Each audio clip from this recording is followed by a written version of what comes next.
Hi everyone, hope you're all doing well, and today I'm doing my UK stock market portfolio review, June 2021. So this is where I go through my UK portfolio and show you how my portfolio is doing, all my investments, and this is a monthly series that I've run on the channel for a very long time.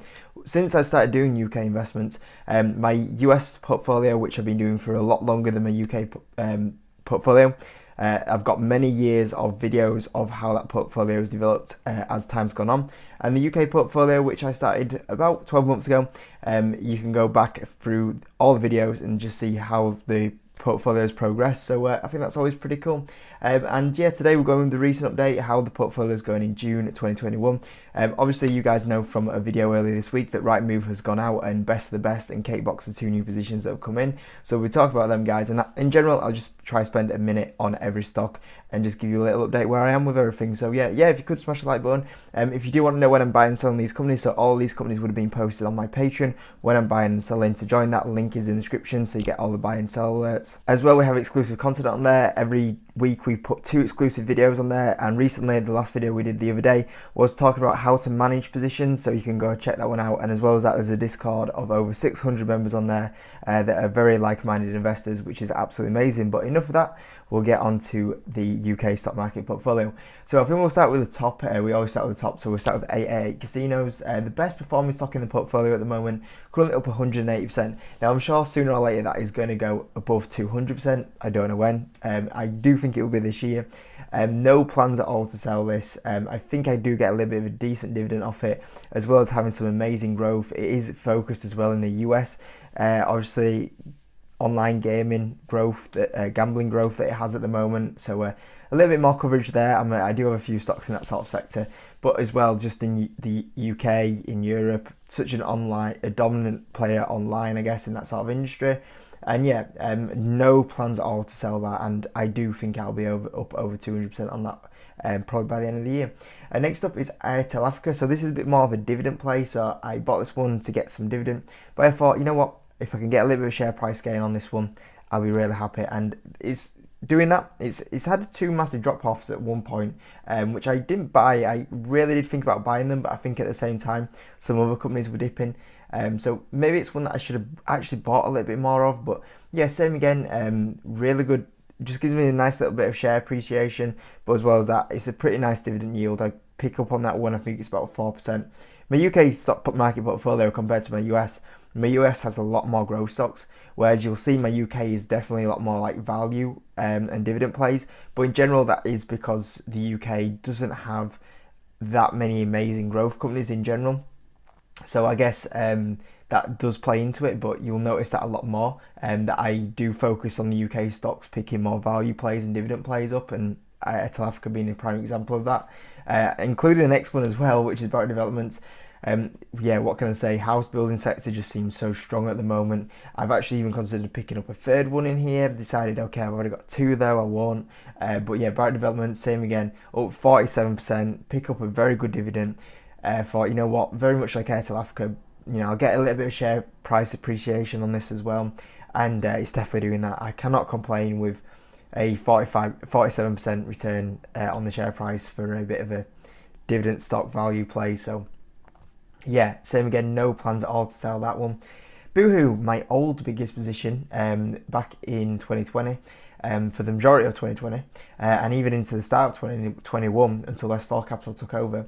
Currently up 35%. This one is kind of like chopping around a little bit. It just doesn't seem to know where it's going to go. Now, I see a few people getting a bit fed up with Boohoo. Personally, for me, it's still up 35%. And I've had this company for coming up to a year, I believe in August.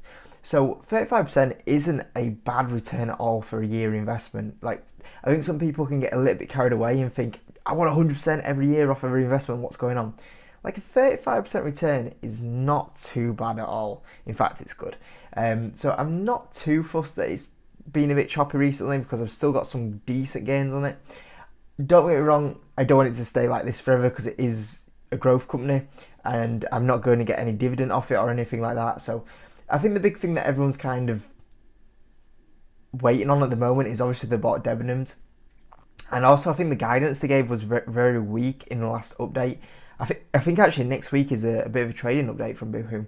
And And I think people are just kind of like stuck, like, okay, how realistic was this guidance? Like, I think they gave like 20%, 25% guidance, and I think everyone kind of expects Boohoo to do 30% growth, especially after buying Debenhams as well, because the Debenhams purchase seemed like it was going to be a massive boost to Boohoo. And I think that's what everyone's kind of working out, like, CV, how much, is CV playing on this? How much did CV help growth? Are they kind of sandbagging, thinking, was the boom in CV hard for them to beat again this year? I think that's what I think next week will be a lot more clearer on where we are at with Boohoo. But in general, I'm very happy to still hold this one, because, like I say, realistically, I can't complain too much about a 35% gain in nearly a year. It's not that bad at all, really. Next one of the new positions, best of the best. So this is up 3%, but I've only owned this company for a week, I think now. Ideally, I want it to go down. So at the moment, it's not doing that. We'll see what happens. But yeah, just thought I'd buy some shares, see what happens. If it goes down, which is ideal, I'd increase my position. And I'm probably looking to increase my position by maybe like 3 times the size of what it currently is. So that gives you an idea what I'm looking to do with that one. K-Box, same again, new position since last week. Would up 1%. Ideally want it to go down. I think these guys have earnings this week. So yeah. In fact, I think they might be out by the time this video goes up.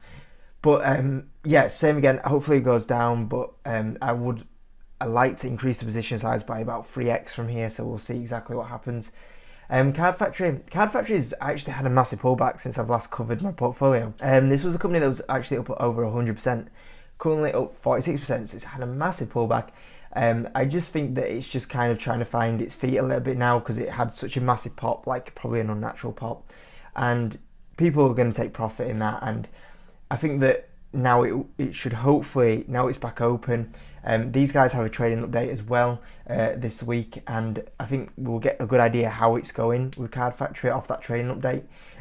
But yeah, same again, I would like to, for me, I would like to get a bit more of a share price gain than what it currently has. And yeah, I did consider buying more, but while I'm still up 46%, just too high for me. But I'll have a better idea on that one after the trading update. So yeah, we'll see what happens there. Jet2, that's had a bit of a pullback. Obviously, I think everyone knows the situation with the holidays at the moment, and that's causing a few problems for Jet2. And yeah, I just think that it'll be until we get like a bit of hope, like the travel restrictions kind of cool down a little bit, then that won't be doing anything in particular. But I'm still happy to hold that one, and in fact, I even considered buying a little bit more, but not the moment. If I can get Jet2 like. If it drops another like maybe 20%, maybe then. So we'll see. It's one I'm watching. Greg's up 77%. I actually so much like watch Greg's and Hollywood Bowl and see which one's going to be up the most. But Greg's it had a good month. Strong trading update. I think I trimmed a little bit since I did the stock market update last time. And yeah, I'm just happy to hold. Wait, I don't think they'll bring a dividend back. I had a little bit of an update. Or a little review on it. I don't think they're bringing the dividend back until probably next year, and then I'll probably reassess it from next year. I might sell some shares in this one. I'll trim a bit more towards the back end of this year. I'll see, but 2022 is where I'm considering when I start like maybe consider looking to move out of that position. Big thing for me is Roger Whiteside's going to be leaving probably in 2022 as well. And I don't know if that will affect it a little bit as well. So yeah, we'll see what happens. Hollywood Bowl, this one's actually like one of my strongest holdings in my portfolio. Like I think like S4 Capital and Hollywood Bowl, like my two like favorite companies probably in the whole portfolio at the moment. So yeah, with Hollywood Bowl, same again. I should bring a dividend back probably next year. Share price gain is still very much like expanding a huge amount as well. So yeah, no plans at all to sell that one. Hotel Chocolate, just to let you know, my order still hasn't gone through on that one. Thank you very much, pending 212. Still at it. Yeah, down 7%. I want to buy more. I've got an order through. It's still not happened. And yeah, I still want to probably double my position size for Hotel Chocolate. But like I say, if it does dip a little bit, because it has been a good run, I want to see if it has that dip before I buy, but I am trying to buy more currently, but pending 2 and 2 is letting me down. JD Sports up 66%, same again, no plans to sell this one, great company. Legal and General, it's a bit more of a value dividend play, up 41%. I actually got my dividend, I think it was last week on that one, and I actually was like, oh my goodness, just get such a good dividend with this one, and I'm up 41% on it. It's a great company. I can't exactly remember what the dividend yield is, but it's good. National Express up 127%. These guys aren't as affected as much as Jet2 is, but I think they do need a bit more of travel restrictions cooling down a little bit, and that should be really the next push to go up. So yeah, that might be a bit of a waiting game on that one like Jet2 at the moment, but still, I'm not complaining too much when I'm up that much at the moment. S4 Capital, I did trim a bit because, as you can see, we are currently up 31% now. And because I was up 31%, that grey part of the chart was just getting bigger and bigger and bigger.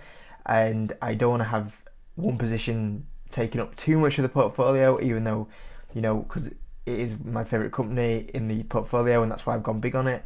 I don't want it to, take too much up. So just had a little trim on this one, so that's why the pie chart looks pretty much very similar, even though it's gone up a little bit more. And I probably won't take any more profit off S4 Capital now until probably the back end of maybe 2021, 2022. We'll see how it performs at the moment, but yeah, they've had a strong month, so yeah, I can't complain at all with that one. And Taylor Wimpey, same again, very much Barrett Developments, value play, get a bit of a dividend, and up 37%, and no plans to sell. So that's my UK portfolio. A little update for you guys. Very happy how everything's going. My position size, the stocks I own, how diverse it is. I'm really happy with this portfolio. I'm a lot happier. My US portfolio could do with a little bit more sorting out. But this one here is it is just how I wanted it to look like, and it is doing that, and all the stocks are pretty much performing. Obviously, the new blood is, I can give the new blood in there, Hotel Chocolate, Cake Box, Best of Best.